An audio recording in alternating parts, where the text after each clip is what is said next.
Well, good morning, everyone. I have 7:30, so I'd like to call our meeting, Education Appropriations Subcommittee this morning.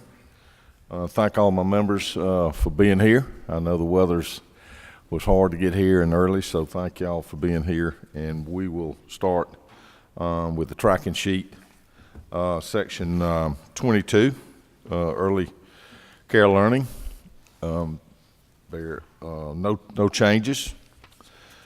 If you will continue to turn to section 24.1 and 24.13, we made adjustments to the merit-based pay increases, and to TRS included extended day and extended year.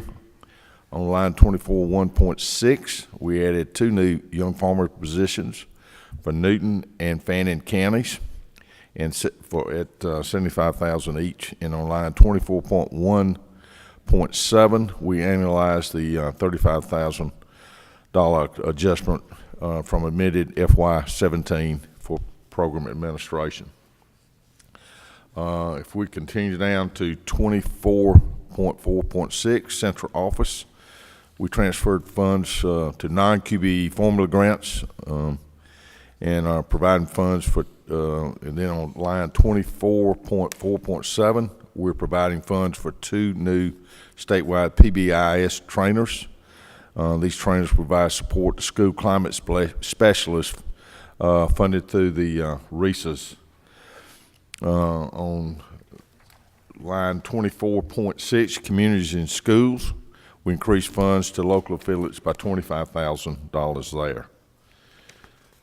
On the non-QBE formula grants, line 24.12.4, we trued up OPB's calculation on the RTC grant based on more recent data that we had.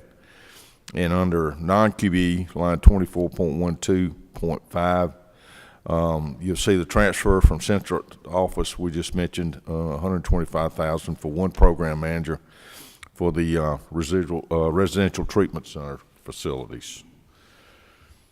Turn on over to QBE. We're truing up calculations there in 24.17.3, really on down through 24.1.7, just some true ups. Under 24.7.8, we're including charter system funding for those system fundings for Peach and Terrell counties. On line 24.7.9, we're increasing funds for school counselors by $4 million. Lastly, on line 24.7.10, we're providing $445,000 for a competitive grant program to provide additional school counselors for schools that have a large military student population. We're trying to prop up our school systems and for those military children that move in and out.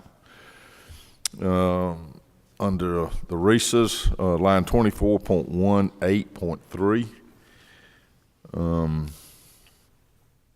we're providing $1.3 million again for some PBIS school climate specialists. This will provide at least 1 full-time person per RESA. Those are many of those are part-time positions, and our committee really feels this PBIS is making good improvements across our systems.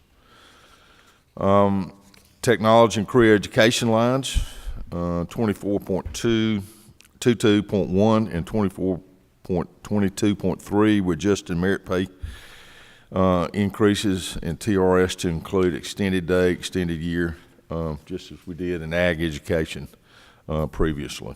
That was not in the OPB's calculation. On the testing program, line 24.23.6, we're reducing funds for the contract DOE has with Data Recognition Corporation for the Georgia Milestones test to reflect a reduced number of tests. In our state was in SB 364 passed last year, And lastly, on line 24.23.7, we're transferring funds from DOE to the Governor's Office of Student Achievement to provide one AP STEM exam per student. No changes in section 25 ERS. Under the Office of Student Achievement, line 27.9.7, you'll see funds transferred in from DOE's testing program that we mentioned a minute ago. Under line 27.9.8, we're asking GOSA to use $1.5 million in innovation grant funds to provide a competitive grant for additional school counselors in low-performing high schools, giving a priority to those who are on the chronically failing list.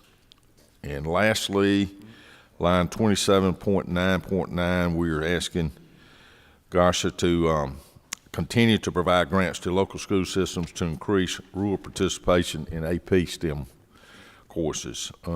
Finally, there are no changes to TRS system. Are there any questions from committee?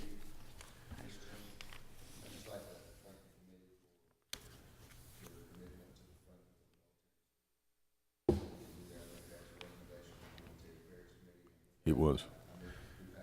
Well, thank you. We have a motion. Do I have a second? Have a second. Any other discussion? All in favor, say aye. Opposed, like sign. Motion passes. Thank you all. Thank you, committee members, very much.